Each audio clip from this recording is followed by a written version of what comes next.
নবম শ্রেণীর আজকে বাংলা ক্লাসটি হবে। তো বাংলা ক্লাসের মধ্যে আজকে আমরা চিঠি এই গদ্যাংশটি আমরা পড়ব।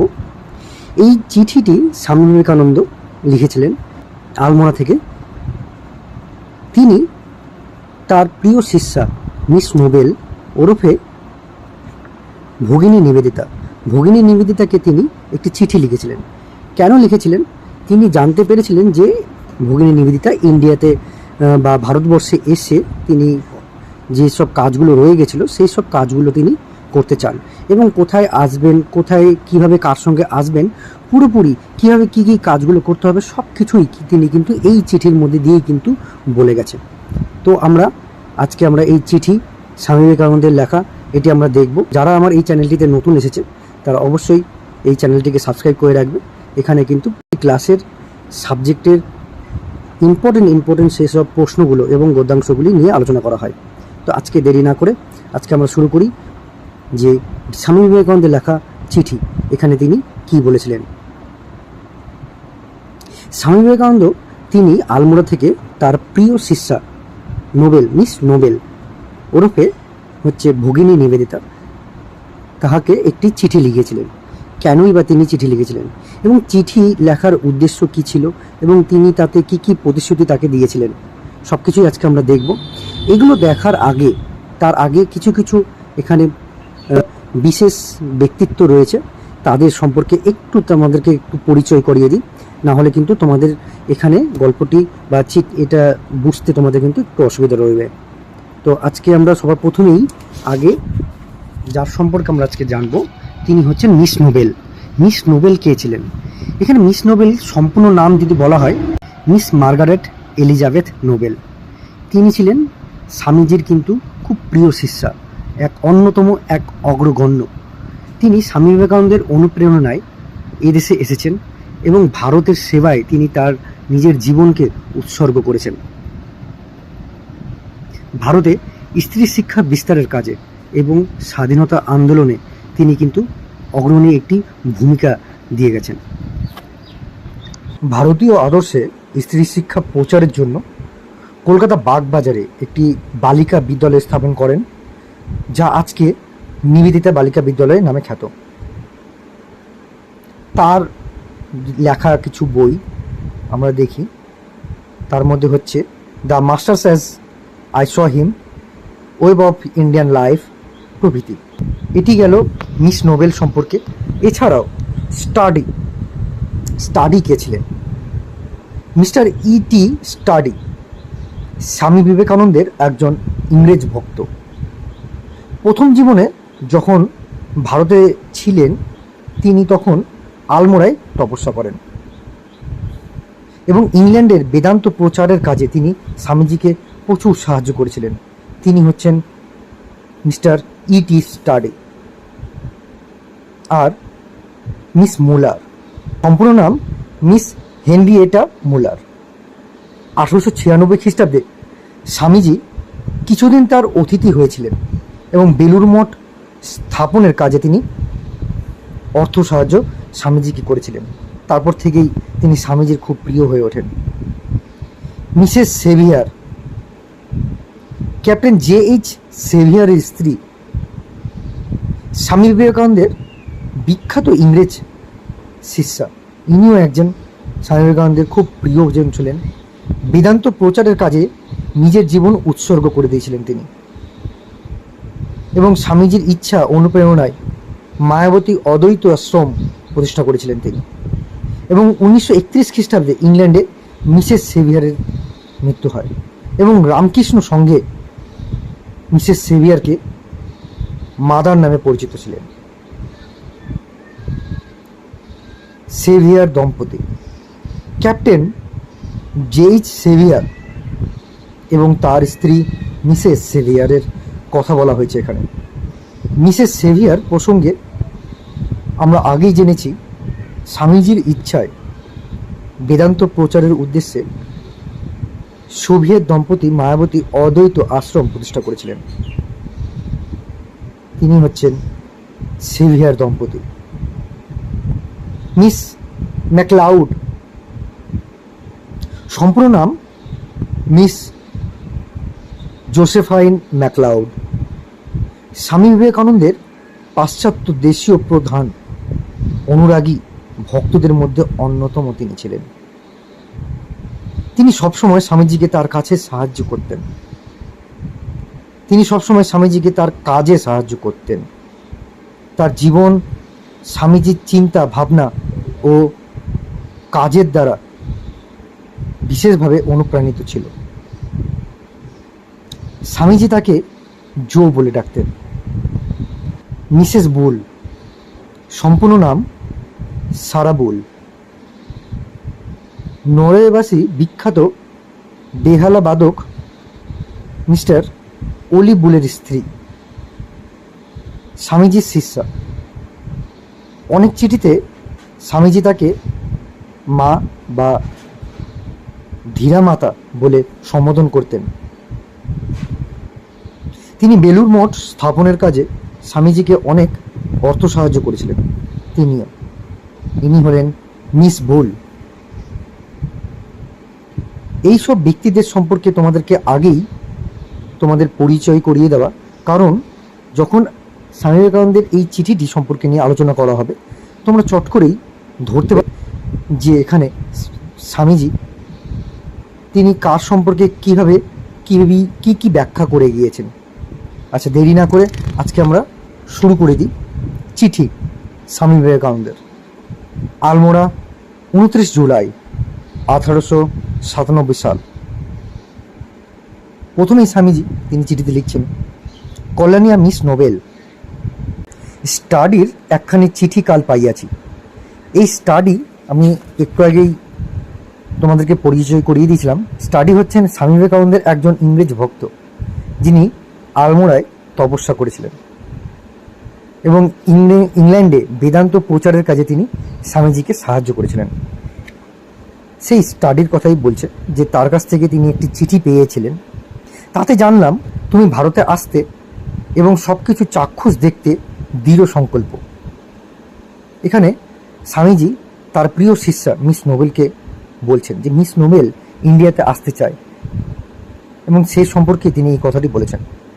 কাল তার উত্তর দিয়েছি, কিন্তু মিস মুলারের কাছ থেকে তোমার কর্মপ্রণালী সম্বন্ধে যা জানতে পারলাম তাতে এ পত্রখানিও আবশ্যক হয়ে পড়েছে। মনে হচ্ছে সরাসরি তোমাকে লেখা ভালো। এখানে মিস মুলারের কাছে যে কর্মপ্রণালীর কথা বলছেন, এবং মিস মুলারটাই আমি এখানে বলেছিলাম মিস মুলার হচ্ছেন বেলুর মঠ স্থাপনের জন্য তিনি যে স্বামী বিবেকানন্দের সাহায্য করেছিলেন সেই মিস মুলারের কথা বলা হচ্ছে। এবং মিস মুলার থেকে তিনি বলতে স্বামীজি জানতে পেরেছেন এবং পত্রখানিও তিনি লেখার জন্য আবশ্যিক বলে মনে করেছেন। সেই জন্যই মিস নোবেলকে স্বামীজি চিঠি লিখছেন। স্বামীজি এখানে চিঠিতে বলছেন, তোমাকে খোলাখুলি বলছি, এখন আমার দৃঢ় বিশ্বাস হয়েছে যে ভারতের কাজে তোমার এক বিরাট ভবিষ্যৎ রয়েছে। ভারতের জন্য, বিশেষত ভারতের নারী সমাজের জন্য পুরুষের চেয়ে নারীর একজন প্রকৃত সিংহীর প্রয়োজন। এখানে স্বামী বিবেকানন্দ তার শিষ্যা মিস নোবেলকে তিনি সিংহীর সঙ্গে তুলনা করেছেন, যে তিনি যখন যদি ভারতে আসেন ভারতের যেসব সমস্যাগুলো রয়েছে একমাত্র তিনি সিংহীর মতন তিনি লড়াই করে সব কিছু পরিবর্তন করতে পারবেন।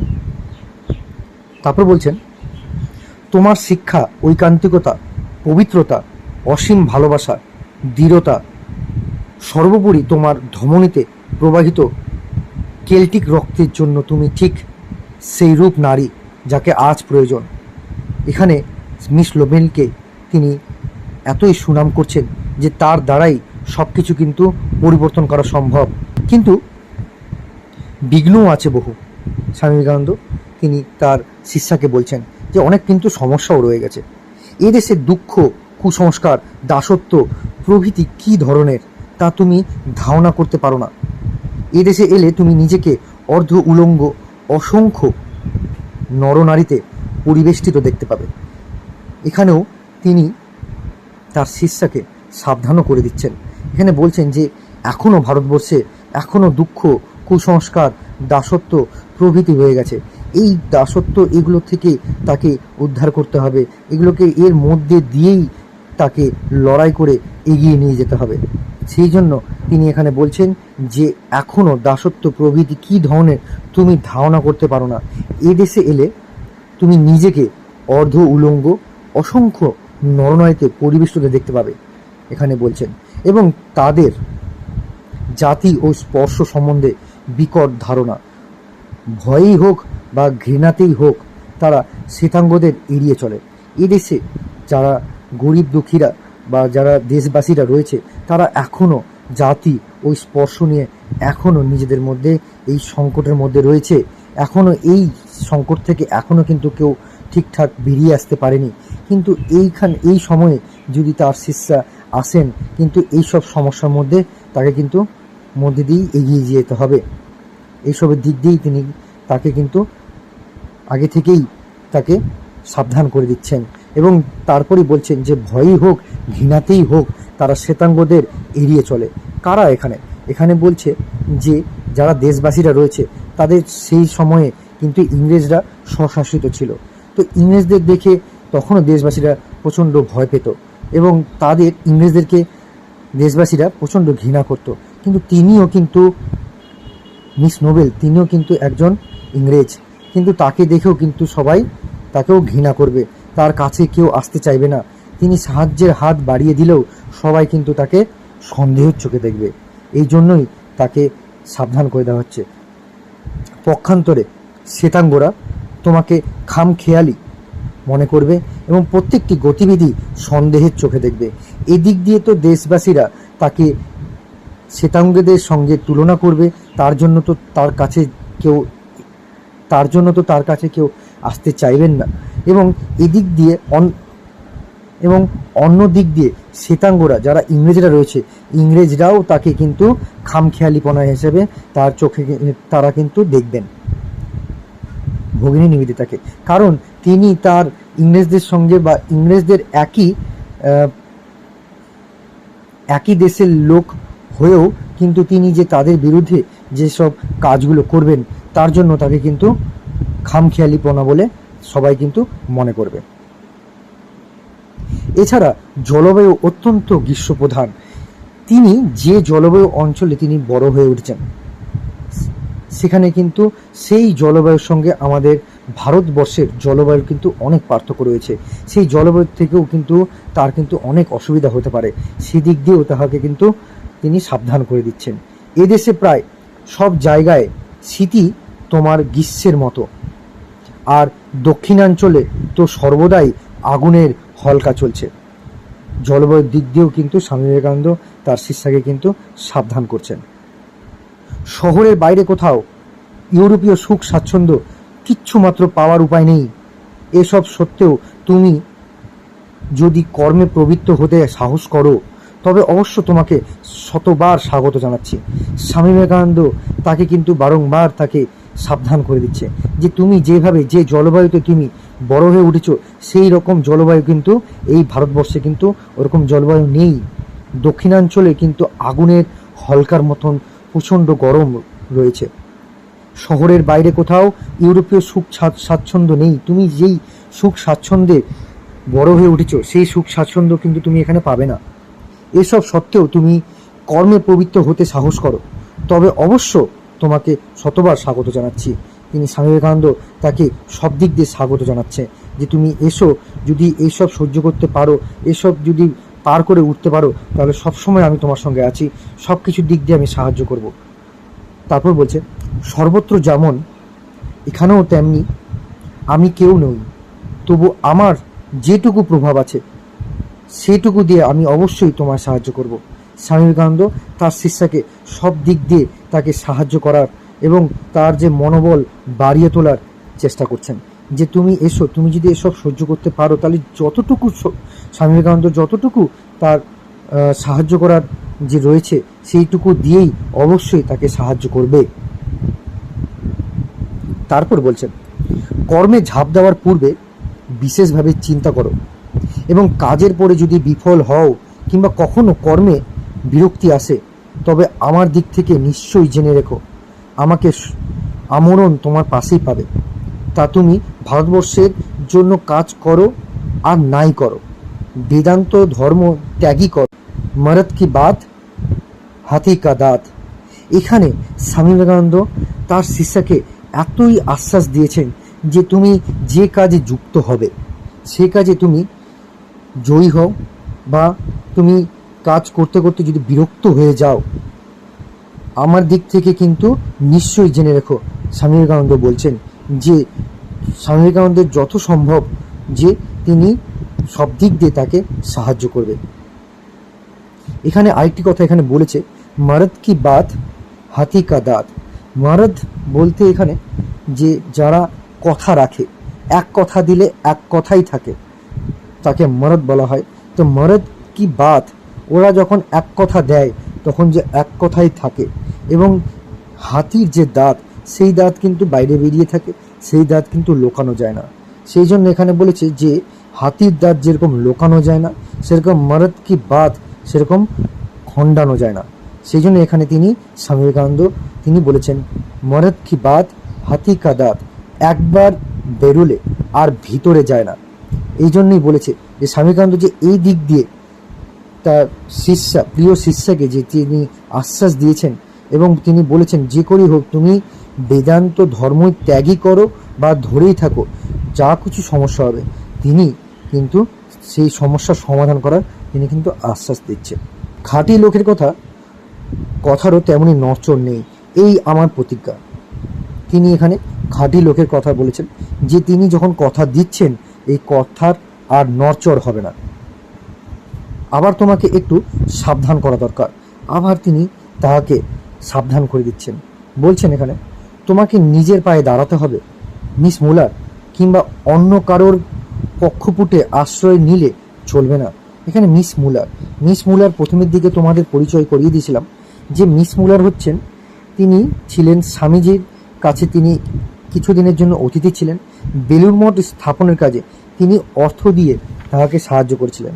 তাই এখানে মিস মুলার কি বলছেন যে মিস মুলার কিংবা অন্য কারোর প্রেক্ষাপটে আশ্রয় নিলে চলবে না। তার নিজের ভাবে মিস মুলার চমৎকার মহিলা, কিন্তু দুর্ভাগ্যক্রমে এই ধারণা ছেলেবেলা থেকেই তার মাথায় ঢুকেছে যে তিনি আজন্ম নেত্রী, আর দুনিয়াকে উলট পালট করে দিতে টাকা ছাড়া অন্য কিছুই প্রয়োজন নেই। মিস মুলারের মাথায় কিন্তু এটাই ঢুকে গিয়েছিল।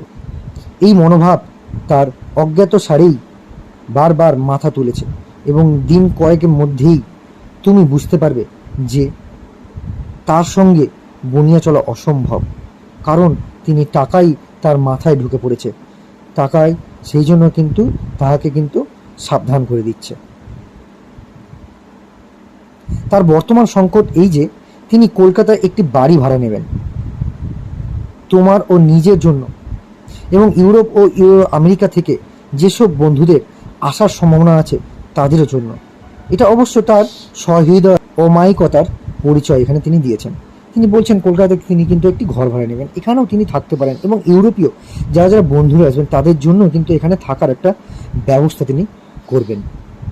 কিন্তু তার মঠাধ্যক্ষা সুলভ সংকল্পটি দুটি কারণে কখনো সফল হবে না, তার রুক্ষ মেজাজ এবং অদ্ভুত অস্থির চিত্তা।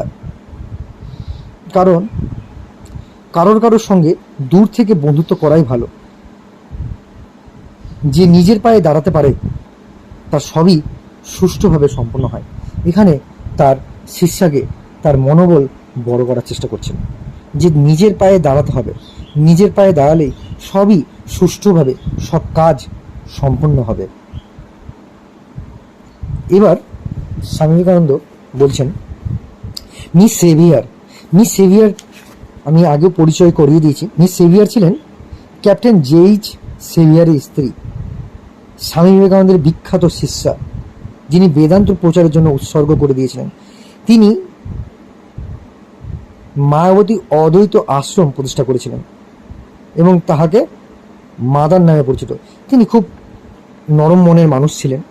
সেই মিস সেভিয়ার নারীকুলের রত্ন বিশেষ হিসাবে ধরা হয়, এবং এতই ভালো, এত স্নেহময়ী তিনি।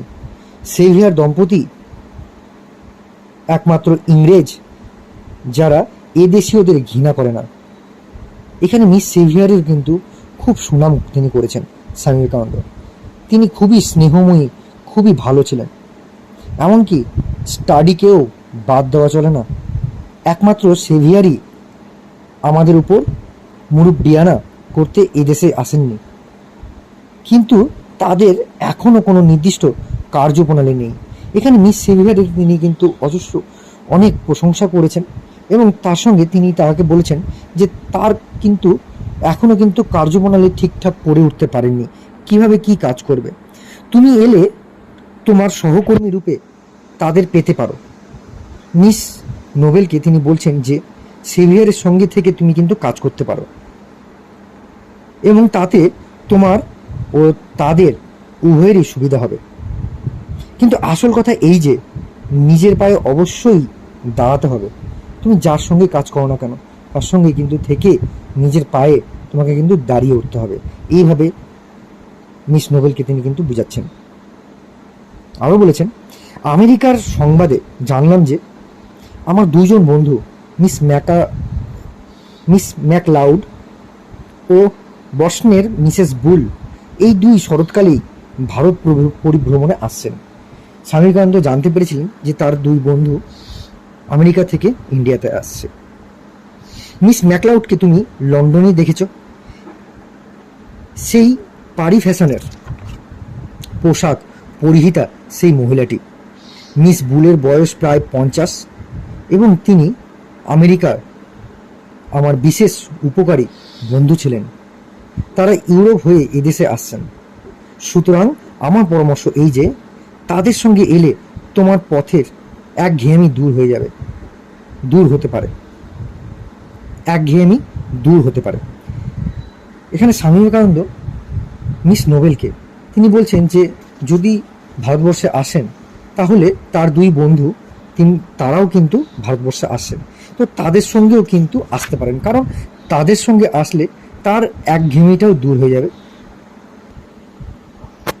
মিস্টার স্টাডি কাছ থেকে শেষ পর্যন্ত একখানা চিঠি পেয়ে সুখী হয়েছি, কিন্তু চিঠিটি বড় শুষ্ক এবং প্রাণহীন। লন্ডনের কাজ পণ্ড হওয়ায় তিনি হতাশ হয়েছেন বলে মনে হয়। অনন্ত ভালোবাসা জানাবে। এইভাবে ইতি সদা ভগবত পদাশ্রিত বিবেকানন্দ।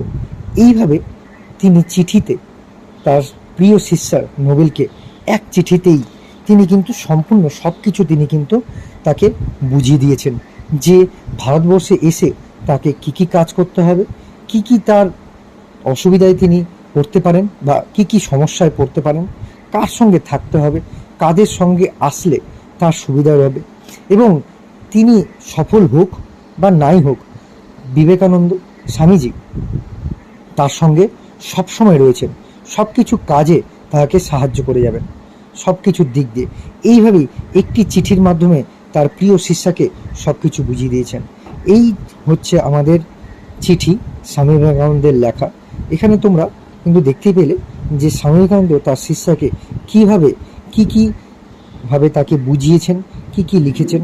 এইভাবে কিন্তু তোমাদেরকে সুন্দরভাবে আগে রিডিং করে তোমাদেরকে দেখে নিতে হবে, এবং এর মধ্যে অনেক ছোট ছোট অনেক প্রশ্ন রয়েছে। সেই প্রশ্নগুলো কিন্তু তোমাদের ভালো মতন করে তৈরি করে নিতে হবে, যাতে পরীক্ষায় কিন্তু খুব সুন্দরভাবে লিখে তোমাদের যদি এই ভিডিওটি যদি ভালো লেগে থাকে এবং এরপরে কিছু যদি তোমাদের ভিডিও যদি জানার ইচ্ছা থাকে বা 9 ক্লাসের কোনো কবিতা অন্য কিছু যদি তোমাদের জানার ইচ্ছা থাকে এখানে কমেন্টে করতে পারো, বা এছাড়া এই যে চিঠি এখান থেকে যদি তোমাদের কোনো প্রশ্ন থেকে থাকে তোমরা কমেন্টে অবশ্যই বলতে পারো। সেইখান থেকে কিন্তু তোমাদের নতুন করে ভিডিও করে আমি দেওয়ার চেষ্টা করব। আর এই চ্যানেলটিতে তোমরা যদি নতুন হয়ে এসে থাকো তাহলে অবশ্যই এই চ্যানেলটিকে সাবস্ক্রাইব করো এবং বেল আইকনটা দিয়ে রাখো, কারণ যদি নতুন নতুন কিছু যখন ভিডিওটা দিব যাতে তোমরা চট করে সেটা জানতে পারো। আজকে আমাদের এই ভিডিওটি এই পর্যন্তই থাক, পরবর্তী দেখা হচ্ছে নেক্সট ভিডিওতে।